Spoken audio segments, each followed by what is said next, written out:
Good morning, students. Today we'll study about transport in plants. Plants do not have interstitial fluid and circulatory system. They need to move various substances that water, minerals, organic nutrients, hormones, growth regulator over long distance. Xylem is responsible for transport of water, whereas phloem is for the food. Transport of water and food in plant.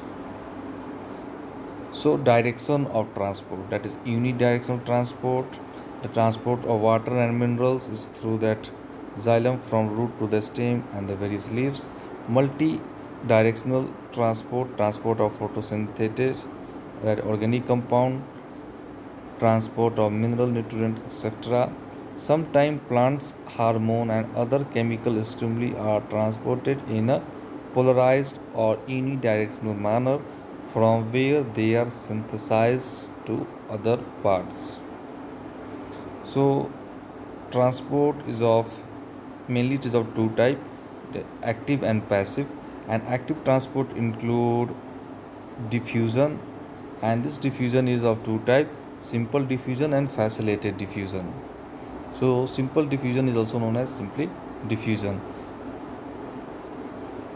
So diffusion, it is the slow movement of gases, liquids and solute from higher concentration region to lower concentrated region without the energy expenditure. It may be from one part of the cell to the other, or from cell to cell, or over short distance. It is not dependent on a living system. It is the only means of gaseous movement in plant, means that movement of molecules from higher concentration to the lower concentration. And the factor which influence diffusion or affect diffusion rate includes concentration gradient, permeability of the membrane, temperature and pressure, that size of the substance. A smaller substance diffuse faster as compared to the larger one. Solubility in the lipid of the membrane, substance soluble in lipids diffuse through membrane faster.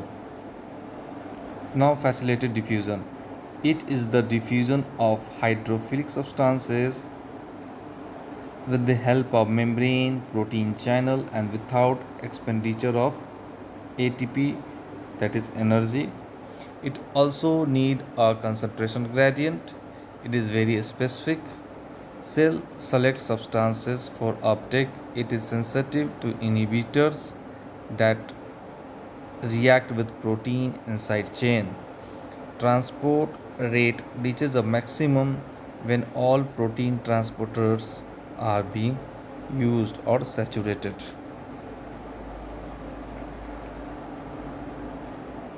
Facilitated diffusion, some protein channels are always open other than the controlled. Some are large size, that is porine or aquaporine. Porine form huge pores in the outer membrane of plastids, mitochondria and some bacteria. Molecules having size of small protein can pass through them. An extracellular molecule bind to the transport protein, then it rotate and release the molecules inside the cell. Water channel made up of 8 type of aquaporine. So on the basis of direction of transport, it is of three type: uniport, antiport, symport. Uniport, the molecules along move across a membrane through transport or a carrier protein, that is unidirectional.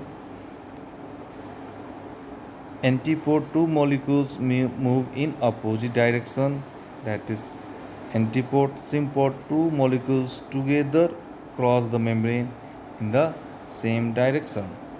Now active transport, it is the transport of molecules against the concentration gradient, that is from lower to the higher concentration region, with the expenditure of energy. It is carried out by membrane protein. Pumps are protein that use energy to transport substance across cell membrane, that is also known as uphill transport. Transport rate reaches a maximum when all protein transporters are being used or saturated. The carrier protein is very specific. These are sensitive to inhibitor that react with protein side chain, and this is the comparison between simple diffusion, facilitated diffusion and active transport. Thank you for today.